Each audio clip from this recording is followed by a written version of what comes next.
Sanjiko Monogatari es una película de Kenji Mizoguchi de 1939, aquí conocida como Historia del último crisantemo o Historia de los crisantemos tardíos, un poco depende de cómo si se traduce del inglés, del francés, etc.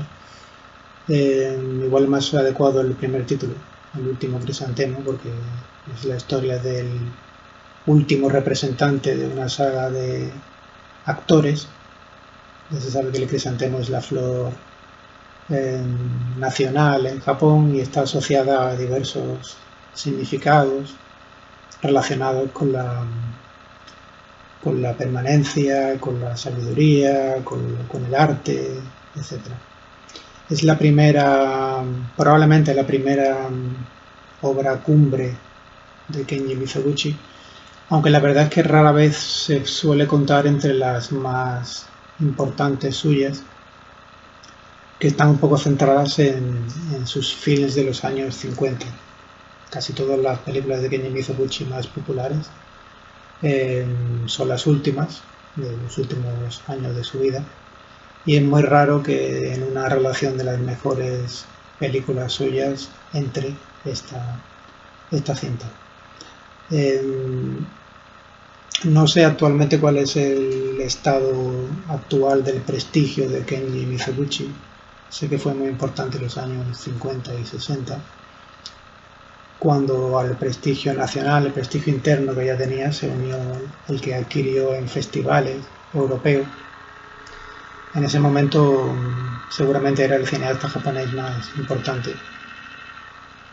Luego todo ha cambiado y es probable que ahora sea Yasuhiro Ozu el cineasta japonés más conocido, más reconocido. Pero bueno, a los que lo consideramos a los que creemos que sus iguales son Murnau o Dreyer, poco nos importan estas clasificaciones.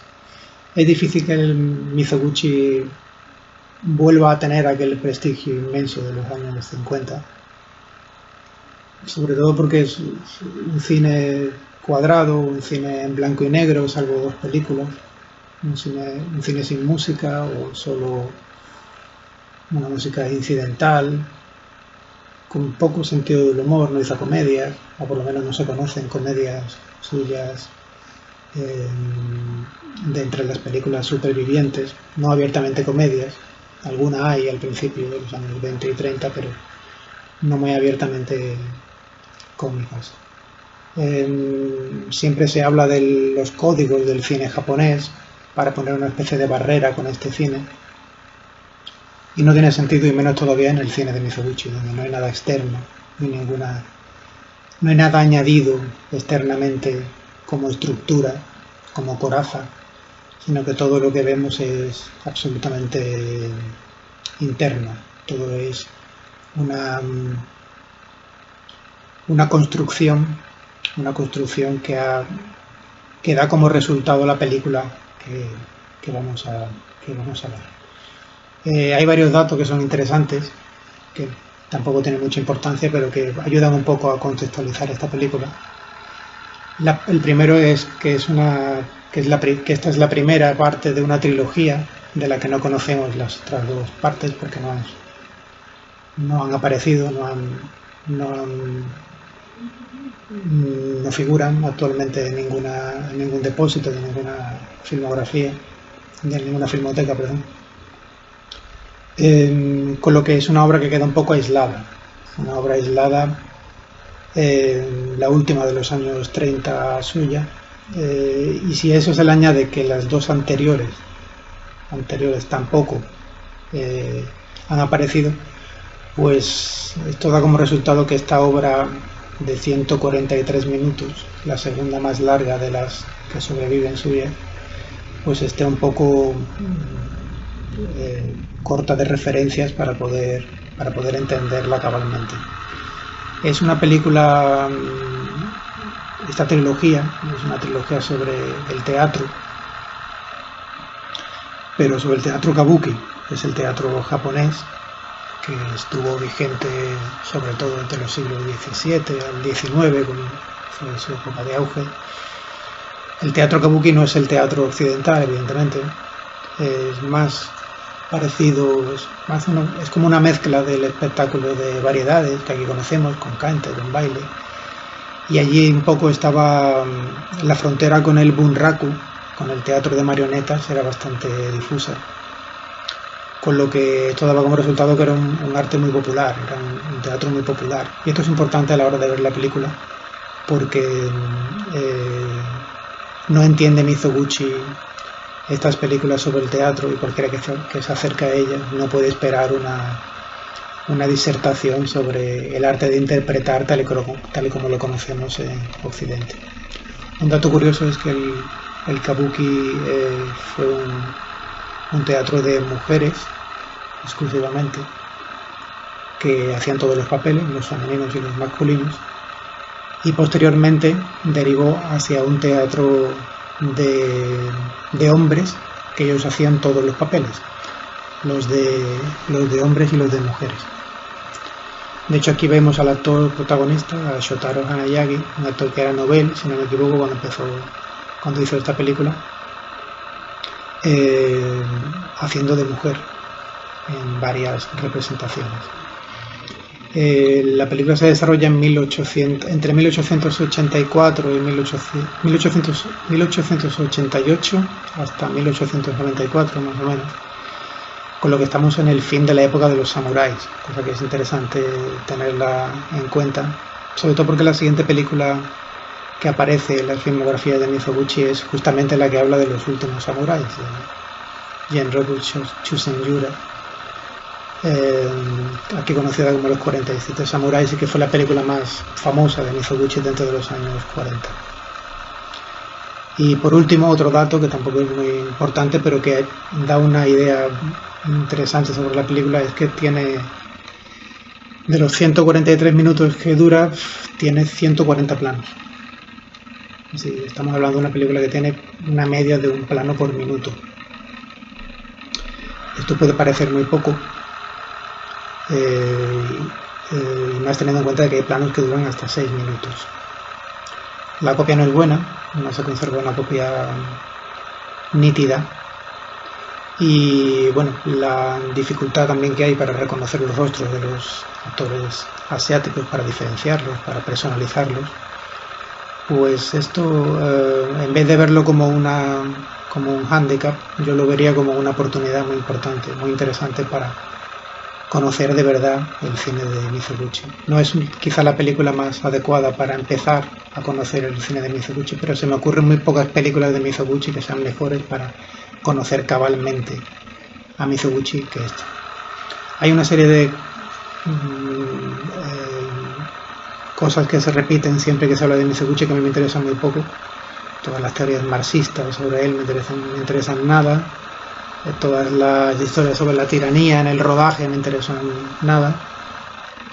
Y los temas, la mujer, el sacrificio, la rebeldía, la desesperanza, etc., no creo yo que fueran en ninguna manera propósito de las películas, sino que son el resultado de las películas.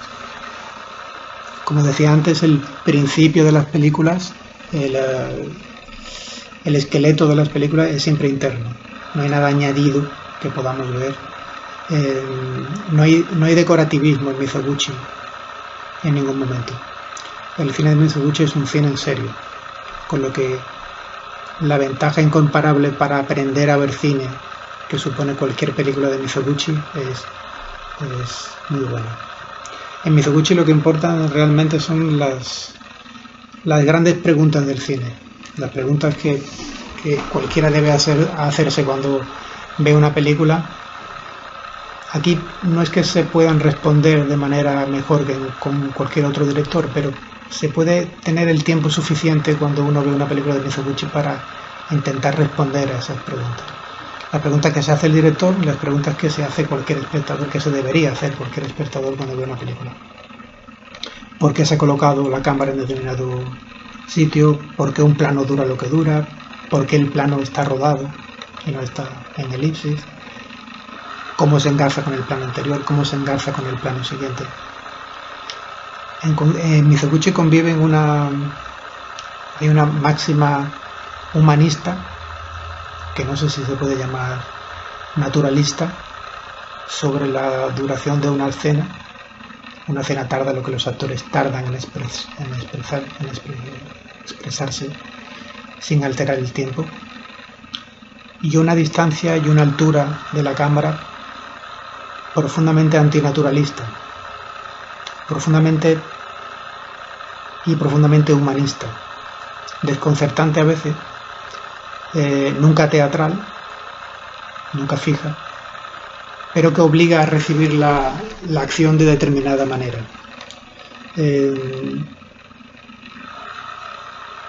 Hay en la película muchísimos ejemplos de cómo él se planteaba y resolvía estas cuestiones. Y por citar varias que se me ocurren, hay una al principio, cuando se conoce el actor protagonista, que interpreta a un actor muy malo, Kikunosuke, y la niñera de su hermano adoptivo, Otoku. Cuando se conocen, los vemos en un traveling lateral hacia la derecha de la pantalla, y vemos que la posición de la cámara está muy baja. De hecho, los estamos viendo como si estuvieran en un escenario de kabuki. Ella le cuenta que lo ha visto interpretar y que, bueno, que le falta estudiar, le falta perseverar.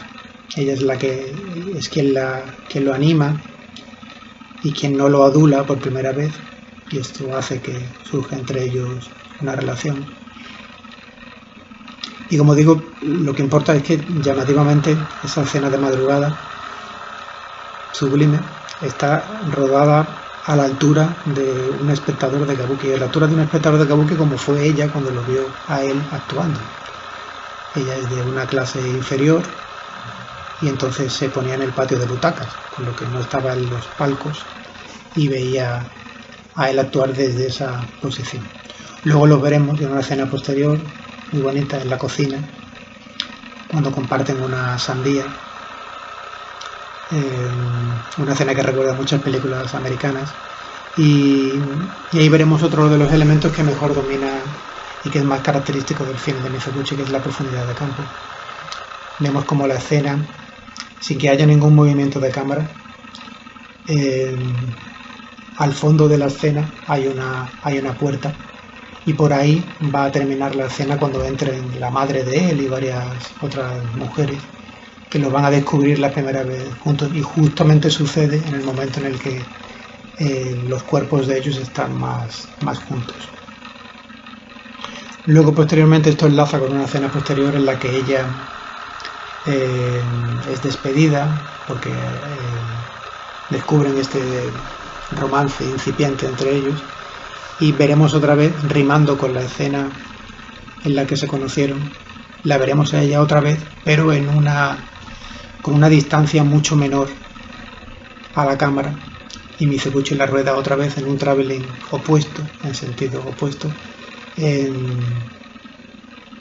rimando, como digo, con la escena primera en la que se conocieron. Hay muchísimas rimas en la película.